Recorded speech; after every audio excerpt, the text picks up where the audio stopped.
அருமையான கர்த்தர் பிள்ளைகளே, இன்றைக்கு நம்முடைய செய்தியின் தலைப்பு ஆண்டவரின் உணர்வுகள். ஆண்டவரின் உணர்வுகள், கடவுளின் உணர்வுகள், அல்லது இங்கிலீஷில் சொல்லணுன்னா எமோஷன்ஸ் ஆஃப் காட். ஒரு சில எமோஷன்ஸை குறித்து அல்லது ஒரு சில உணர்வுகளை குறித்து நான் உங்களுக்கு இப்பொழுது சொல்லுகிறேன். அப்பொழுது உங்களுக்கு உணர்வுகள் என்றால் என்ன, உணர்வுகள் என்றால் என்ன என்பது தெளிவாய் புரியும். பாருங்கள், சந்தோஷம் அது ஒரு உணர்வு, அது ஒரு எமோஷன்.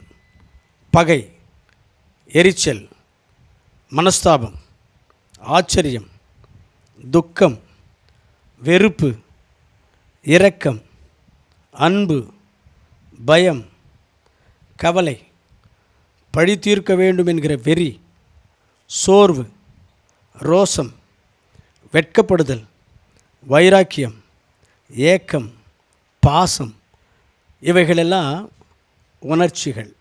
இவைகளெல்லாம் மனிதர்களாகிய நம்முடைய வாழ்க்கையில் பார்த்து கொண்டிருக்கிறோம். அநேகருடைய வாழ்க்கையிலையும் நாம் பார்த்து கொண்டிருக்கிறோம். இன்றைக்கு பைபிளில் ஆண்டவருடைய உணர்வுகளை குறித்து அல்லது ஆண்டவருடைய எமோஷன்ஸை குறித்து நாம் புரிந்து கொள்ள போகிறோம். அதாவது ஆண்டவருக்கு எதை பார்க்கும் பொழுது சந்தோஷம் உண்டாகும் அல்லது யாரை பார்க்கும் பொழுது சந்தோஷம் உண்டாகும், யாரை பார்க்கும் பொழுது ஆண்டவருக்கு கோபம் வரும், ஆண்டவருக்கு என்ன மாதிரி ஒரு காரியங்களை பார்க்கும் பொழுது அல்லது எப்படிப்பட்ட மக்களை பார்க்கும் பொழுது மனசில் வேதனை உண்டாகும், மனஸ்தாபப்படுவார், அல்லது எதை பார்க்கும்பொழுது ஆண்டவர் ஆச்சரியப்படுவார். இப்படிப்பட்ட ஒரு சில விஷயங்களை, ஆண்டவருடைய உணர்வுகளை, உணர்ச்சிகளை குறித்ததான ஒரு 5 விஷயங்களை உங்களுக்கு நான் காண்பிக்க போகிறேன். முதலாவதாக ஆண்டவருடைய சந்தோஷம். ஆண்டவர் யாரை பார்த்து சந்தோஷப்படுவார் அல்லது எதை பார்த்து சந்தோஷப்படுவார் என்கிற காரியத்தை பார்க்க போகிறோம். ஆண்டவர் யாரை பார்த்து சந்தோஷப்படுவார் என்று ஒரு 3 குறிப்புகள் உங்களுக்கு நான் காண்பிக்க வாஞ்சிக்கிறேன். முதலாவது, பாவ வாழ்க்கையிலிருந்து யார் எழுந்து மனந்திரும்பி ஆண்டவரிடத்தில் வந்து தம்முடைய வாழ்க்கை ஒப்பு கொடுத்து கர்த்தரை அடைவார்களோ அவர்களை பார்த்து ஆண்டவர் சந்தோஷப்படுவார். இதை நமக்கு தெளிவாய் புரிய வைப்பதற்காக லூக்கா சுவிசேஷம் 15ஆம் அதிகாரத்தில் கர்த்தர் இயேசு கிறிஸ்து ஒரு உவமையை சொன்னார். அங்கே அவருடைய இயேசு கிறிஸ்து ஒரு தகப்பனுக்கு 2 குமாரர்கள். அதில் ஒரு குமாரன் தகப்பனை விட்டு தூரமாக தன் சொத்தை வாங்கி கொண்டு போய் பலவிதமான பாவ வாழ்க்கையில் நாசமாகி அழிஞ்சு மறுபடியும் தன்னுடைய வாழ்க்கை குறித்து யோசித்து சிந்தித்து புத்தி தெளிந்து நான் என்னுடைய தகப்பனிடத்தில் போய் மன்னிப்பு கேட்டு அவருடைய நிழலில் அல்லது அவரோடு கூட நான் இருந்தால்தான் எனக்கு வாழ்க்கை, இந்த வாழ்க்கையில் நான் இப்படியே போவேனானால் என்னுடைய வாழ்க்கை மோசமாக நாசமாக அழியும், இன்னும் அழியும் என்று யோசித்து அவன் எழுந்து தகப்பனிடத்தில் வந்தானாம். அந்த ஊமையிலே ஆண்டவர் இயேசு கிறிஸ்து சொல்லுகிறார். லூக்கா சுவிசேஷம் 15ஆம் அதிகாரத்தில் 11ஆம் வசனத்திலிருந்து 24ஆவது வசனம் வரைக்கும் வாசித்தால் இந்த ஊமை இருக்கிறது. அந்த கெட்ட குமாரன் எழுந்து தகப்பனிடத்தில் வந்தபொழுது தகப்பன் அவனை வெறுக்காமல் அன்போடு ஏற்றுக்கொண்டு சந்தோஷப்பட்டார் என்று 24ஆம் வசனத்தில் வாசிக்கிறோம். வாசிக்க கேட்போம். என் குமாரனாகிய இவன் மரித்தான் திரும்பவும் உயிர்த்தான் காணாமல் போனான் திரும்பவும் காணப்பட்டான் என்றார். அப்படியே அவர்கள் சந்தோஷப்படத் தொடங்கினார்கள். அந்த தகப்பன் சந்தோஷப்படுகிறார். எப்பொழுது தன்னுடைய மகன் திருந்தி வந்து சேருகிறப்போ. அருமையான கர்த்தர் பிள்ளைகளே,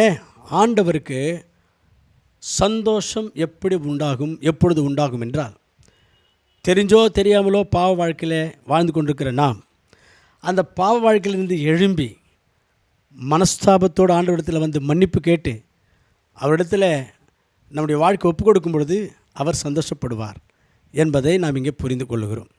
இரண்டாவதாக, ஆண்டவருக்கு பயந்து வாழ்கிறவர்களை பார்த்து ஆண்டவர் சந்தோஷப்படுவார். 147ஆம் சங்கீதத்தில் 11ஆம் வசனம் இந்த சத்தியத்தை சொல்லுகிறது. கர்த்தருக்கு பயந்து வாழ்வது என்றால் என்ன? நீதிமொழிகள் 8ஆம் அதிகாரம் 13ஆம் வசனத்தில் வாசிக்கிறோம், பாவத்தை விட்டு விலகி வாழ்கிற வாழ்க்கை. நாம் பாவத்தை விட்டு விலகி பயபக்தியோடு பரிசுத்தமாக வாழ்ந்தால் கர்த்தர் நம்மை பார்த்து சந்தோஷப்படுவார். மூன்றாவதாக, ஆண்டவர் யாரை பார்த்து சந்தோஷப்படுவார் என்றால், யார் ஆவிக்குரிய சிந்தையோடு கூட வாழ்வார்களோ அவர்களை பார்த்து அவர் சந்தோஷப்படுவார். ரோமருக்கு நிருபம் 8ஆம் அதிகாரத்தில் 6ஆம் வசனத்திலிருந்து 8ஆம் வசனம் வரைக்கும் மாம்ச சிந்தை ஆவியின் சிந்தை குறித்து அங்கே வாசிக்கிறோம். அங்கே ஆவியின் சிந்தையின்படி யார் வாழ மாட்டார்களோ அவர்களிடத்தில் ஆண்டவர் பிரியமாக இருக்க மாட்டார். அப்படியானால் ஆவியின் சிந்தையோட ஸ்பிரிச்சுவல் மைண்டு, அப்படிப்பட்ட சிந்தையோடு கூட யார் வாழ்வார்களோ அவர்களை பார்த்து ஆண்டவர் சந்தோஷப்படுவார். சரி, ஆவியின் சிந்தை என்றால் என்ன?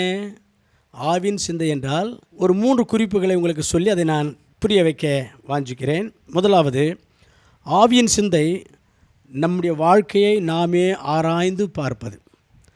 அடுத்தவங்கள அல்ல, நம்முடைய வாழ்க்கையை ஆராய்ந்து பார்ப்பது. ஆகாய் புஸ்தகத்தில் 1ஆம் அதிகாரம் 5ஆம் வசனம் 6ஆம் வசனத்தில் நாம் இதை பார்க்கிறோம்.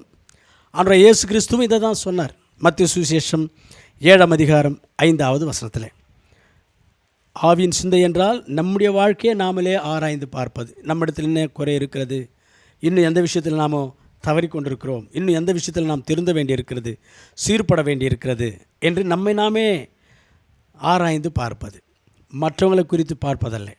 இது ஒன்று. அடுத்த குறிப்பு, ஆவியின் சிந்தை என்றால் பூமிக்குரியவரைகள் அல்லாமல் பரலோகத்துக்குரிய காரியங்களை குறித்து சிந்திப்பது மற்றும் மேலானவைகளையே நாடுவது, சிந்திப்பது, யோசிப்பது. இதற்கு வசன குறிப்பு கொலோசியர் 3:2 இருக்கிறது. இதுதான் ஆவிக்குரிய சிந்தை. அதுக்கடுத்த குறிப்பு, ஆவிக்குரிய சிந்தை என்றால் ஆண்டவருடைய ஆலயத்தின் மீது பற்றுதலாக இருப்பது அல்லது அக்கறையோடு இருப்பது. சங்கீதம் 69:9 தாவீது ராஜா ஆண்டவருடைய ஆலயத்தின் மீது அவருக்கு இருந்த அந்த பக்தி வைராக்கியத்தை சொல்லுகிறார். இது ஆவிக்குரிய சிந்தை. அது மட்டுமல்ல, ஆண்டவருடைய திருச்சபைக்கு வருகிற மக்கள் மீது அக்கறையாக இருப்பது, அன்பாக இருப்பது ஆவிக்குரிய சிந்தை. அது மட்டுமல்ல, சபையில் இருக்கிற ஊழியருக்கும் பெரியவர்களுக்கும் அடங்கி மதித்து அவங்களோடு கூட இசைந்து கீழ்ப்படிந்து வாழ்வது ஆவிக்குரிய சிந்தை. ஆவிக்குரிய சிந்தை உள்ளவர்கள் இப்படியெல்லாம் வாழ்வார்கள். இப்படிப்பட்ட ஆவிக்குரிய சிந்தையோடு வாழ்கிறவர்களை பார்த்து ஆண்டவர் ரோமர் 8:8 பிரியமாய் இருப்பார். இரண்டாவதாக, ஆண்டவருடைய கோபம். ஆண்டவர் யார் மீது கோபப்படுவார்? ஒரு 3 குறிப்புகள் உங்களுக்கு நான் சொல்ல வாஞ்சிக்கிறேன். முதலாவது, ஆண்டவர் தன்னுடைய ரட்சிப்பை விசுவாசிக்காதவர்கள் மீது கோபப்படுவார். இஸ்ரவேல் மக்களை குறித்து நாம் 78ஆம் சங்கீதத்தில் வாசிக்கும் பொழுது 21, 22ஆம் வசனங்களில் இந்த இஸ்ரவேல் மக்கள் ஆண்டவருடைய ரட்சிப்பை விசுவாசிக்கவில்லை, அதனால் ஆண்டவர் கோபப்பட்டார் என்று அங்கே வாசிக்கிறோம். அடுத்ததாக, ஆண்டவர் தன்னுடைய இச்சைகளை வெறுக்காதவர்கள் மீது ஆண்டவர் கோபமாயிருப்பார் என்று அதே சங்கீதத்தில் 30ஆம் வசனம் 31ஆம் வசனத்தில் வாசித்தால் நாம் அதை அங்கே புரிந்து கொள்ளுகிறோம். நம்முடைய இச்சைகள் அடக்காவிட்டால் அல்லது நம்முடைய இச்சைகளை வெறுக்காவிட்டால் ஆண்டவர் நம்மீது கூட கோபப்படுவார் என்பதை நாம் புரிந்து கொள்ள வேண்டும்.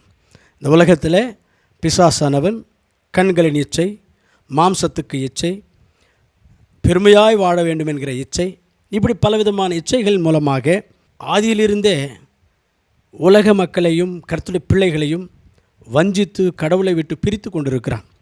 அருமையான கர்த்தர் பிள்ளைகளே, இச்சைகளை வெறுத்து கடவுளுடைய பிள்ளைகளாய் நாம் வாழ்வது நமக்கு மிகவும் அவசியம், மிகவும் ஆசீர்வாதம். இச்சைகளை நாம் வெறுத்து அதிலிருந்து நாம் வெளியிலே வந்தால் கர்த்தர் சந்தோஷப்படுவார். இல்லாவிட்டால் இச்சைகளை வெறுக்காமல் அந்த பாவிச்சைகளை செய்ய வேண்டும் என்று திட்டமிடுவது, அந்த பாவிச்சைகள் நிறைவேற்ற வேண்டும் என்று அந்த பாவ இச்சைகளுக்காக ஓடுவது மற்றும் முயற்சி பண்ணுவது, இப்படிப்பட்ட விஷயங்கள் இருக்கும் என்றால் கர்த்தர் நம்மை கோபப்பட்டு நம்மை அடிப்பார் என்பதை நாம் புரிந்து கொள்ள வேண்டும். மூன்றாவதாக, ஒழுக்கமில்லாதவர்கள் மீது கோபப்படுவார் என்றும் வேதத்தில் நாம் கற்றுக்கொள்கிறோம். அன்றைக்கு ஆண்டவருடைய உடன்படிக்கை பெட்டி ஒரு மாட்டு வண்டியில் வைத்து கொண்டு வருகிறார்கள்.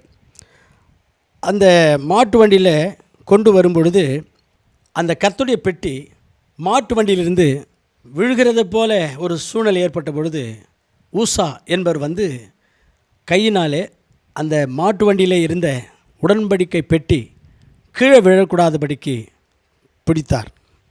அதில் ஆண்டவருக்கு கோபம் வந்துவிட்டது. அவனை அந்த இடத்திலேயே அடித்தார். அவன் மரித்து விட்டான் என்று அங்கே வாசிக்கிறோம். காரணம், உடன்படிக்கை பெட்டியை ஆசாரியர்கள் லேவியர்கள் தவிர வேறு யாரும் அதை தொடக்கூடாது என்பது ஆண்டவருடைய ஒழுங்கு. அந்த ஒழுங்குக்கு விரோதமாக உசா நடந்ததனால் அவனை ஆண்டவர் அடித்தார். அருமையான கர்த்தர் பிள்ளைகளே, நம்முடைய வாழ்க்கையிலும் கூட ஒழுங்கு இருக்கணும். காலையில் எழுந்தால் வேதத்தை வாசிப்பது, ஜெபம் பண்ணுவது, நம்முடைய ட்ரெஸ்ஸில், பேச்சில், பழக்க வழக்கங்களில், ஃப்ரெண்ட்ஷிப்பில் ஒழுங்கு இருக்கணும். இல்லாவிட்டால் கர்த்தர் நம் மீது கோபப்படுவார். ஆண்டவருக்கு நம் மீது கோபம் வந்து விட்டால் என்ன செய்வாரோ நமக்கு தெரியாது. ஆகவே இந்த காரியங்களை நம்முடைய மனதில் வைத்துக்கொண்டு ஆண்டவருக்கு கோபமூட்டாதபடிக்கு எச்சரிக்கையாக இருக்க கர்த்தர் நமக்கு உதவி செய்வாராக.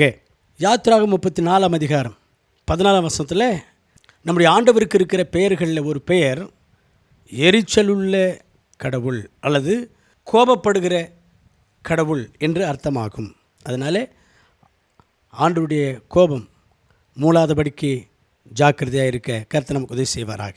மூன்றாவதாக, ஆண்டவருடைய மனஸ்தாபம். ஆண்டவர் யாரை பார்த்து மனஸ்தாபப்படுவார்? ஒரு 3 குறிப்புகளை சொல்லுகிறேன். முதலாவது, எப்பொழுதும் தன்னுடைய நினைவுகளிலே பொல்லாத காரியங்களை சிந்தித்து கொண்டிருக்கிறவர்களை பார்த்து ஆண்டவர் மனஸ்தாபப்படுவார் என்று ஆதியாகமம் 6ஆம் அதிகாரம் 5ஆம் வசனம் 6ஆம் வசனத்திலே வாசிக்கிறோம். நோவாவுடைய காலத்தில் ஆண்டவர் ஜனங்களை பார்க்கும் பொழுது அவர்கள் எப்பொழுதும் தங்களுடைய சிந்தைகளில் பொல்லாத பாவ காரியங்களில் ஈடுபட்டிருந்தார்கள், நடப்பித்து கொண்டிருந்தார்கள். அதை பார்த்து ஆண்டவர் மனஸ்தாபப்பட்டார் என்று அந்த இடத்துல இருக்கும்.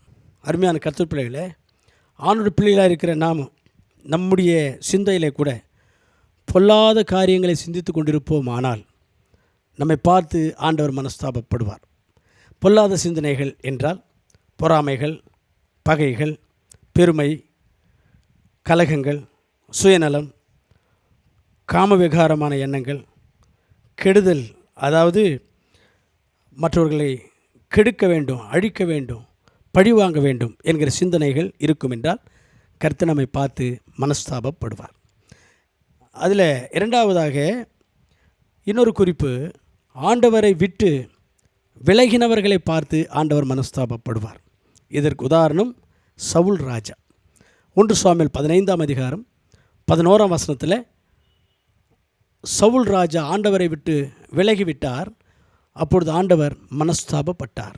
சவுல் ராஜாவை ஆண்டவர் தெரிந்து கொண்டார், அபிஷேகித்தார், உயர்த்தினார். ஆனால் ஆண்டவருக்கு கீழ்ப்படியாமல், ஒரு நன்றி விசுவாசத்தோடு வாழாமல் ஆண்டவரை விட்டு விலகி போய்விட்டார். அப்பொழுது ஆண்டவர் மனஸ்தாபப்பட்டார் என்று அந்த இடத்துல 2 சாமுவேல் 15:11 நாம் வாசிக்கிறோம். அதனால் நம்முடைய வாழ்க்கையிலையும் கூட ஆண்டவரை விட்டு எந்த சூழ்நிலையும் விலகக்கூடாது.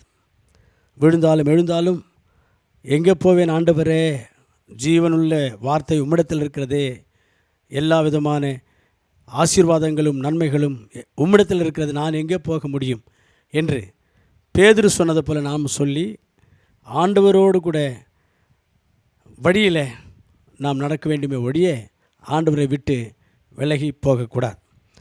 அடுத்தாக ஆண்டவர் யாரை பார்த்து மனஸ்தாபப்படுகிறார் என்றால், தன்னுடைய பிள்ளைகளுடைய துன்பங்களை பார்த்து ஆண்டவர் மனஸ்தாபப்படுகிறார். 106ஆம் சங்கீதம் 45ஆம் வசனம் 46ஆவது வசனத்தை வாசிப்போமானால், அங்கே எகிப்து தேசத்தில் கர்த்தருடைய பிள்ளைகள் பட்ட பாடுகள், வேதனைகள், சிறையிருப்பிலே இருந்து அவர்கள் பட்ட சித்திரவதைகளை எல்லாம் குறித்து அவர்கள் முறையிட்டார்கள் என்றும் ஆண்டவர் மனஸ்தாபப்பட்டார் என்றும் அந்த 106ஆம் சங்கீதத்தில் நாம் வாசிக்கிறோம். அருமையான கர்த்தர் பிள்ளைகளே, கர்த்தர் நாம் படுகிற பிரயாசங்களை, அருமையான கர்த்தர் பிள்ளைகளே, நாமும் கூட கர்த்தர் பிள்ளைகளாக இருந்து நாம் வேதனைகளுக்குள்ளே, வியாதிகளுக்குள்ளே, போராட்டங்களுக்குள்ளே இருந்து தவிக்கிறதை கர்த்தர் பார்த்து சந்தோஷப்படவில்லை, அவர் மனஸ்தாபப்படுகிறார். நாம் ஜெபம் பண்ணினால் நம்மை விடுவிப்பார், நமக்கு நன்மை செய்வார். 4ஆவதாக ஆண்டவருடைய பகை அல்லது ஆண்டவர் யாரை பகைப்பார். பவுலடியார் சொல்லுகிறார், நாங்கள் சொல்லுகிற உபதேசத்தின்படி அல்லாமல் வேறு விதமாய் நடக்கிறவர்கள் மீது ஆண்டவர் கோபப்படுவார் என்று சொல்லுகிறார். அந்த வசனத்தை வாசிக்க கேட்போம். பிலிப்பியருக்கு நிருபத்திலே 3ஆம் அதிகாரம் 17ஆம் வசனம் 18ஆவது வசனம். சகோதரரே, நீங்கள் என்னோட கூட பின்பற்றுகிறவர்களாகி நாங்கள் உங்களுக்கு வழிகாட்டுகிறபடி நடக்கிறவர்களை மாதிரியாக நோக்குங்கள். ஏனெனில் அநேகர் வேறு விதமாய் நடக்கிறார்கள். அவர்கள் கிறிஸ்துவின் சிலுவைக்கு பகைஞர் என்று உங்களுக்கு அநேக தரம் சொன்னேன். அநேகர் வேறு விதமாய் நடக்கிறார்கள். நாங்கள் சொல்லுகிறபடியெல்லாம் நடக்கிறதில்லை. அவர்கள் ஆண்டவருக்கு பகைஞர்கள் என்று இங்கே பவுலடியார் சொல்லுகிறார். அருமையான கர்த்தர் பிள்ளைகளே, நம்முடைய வாழ்க்கையிலையும் கூட நம்மை நடத்துகிற கர்த்தருடைய தாசர்கள், ஊழியக்காரர்கள் நம்மை எந்த வழியில் நடத்துகிறார்களோ அதிலே நடந்தால் கர்த்தர் சந்தோஷப்படுவார். வேறு விதமாய் நடந்தால் கர்த்தருக்கு விரோதமாய் நடக்கிறவர்களாக இருப்போம். அப்படிப்பட்டவர்கள் கர்த்தருக்கு பகைஞர்களாக இருப்பார்கள் என்று நாம் இங்கே புரிந்து கொள்ளுகிறோம். அடுத்ததாக ஆண்டவர் யாரை பகைப்பார் என்றால்,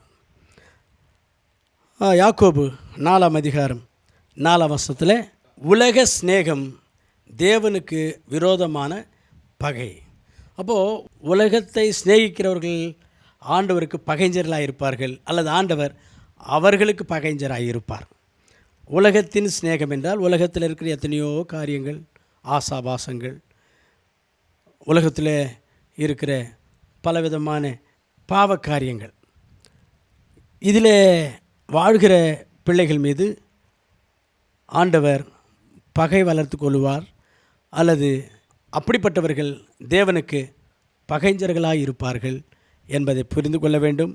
உலகத்தையோ உலகத்தில் உள்ளவைகளையோ சிநேகிக்கக்கூடாது. உலகமும் அதில் உள்ள எல்லா இச்சைகளும் அழிஞ்சு போகும்.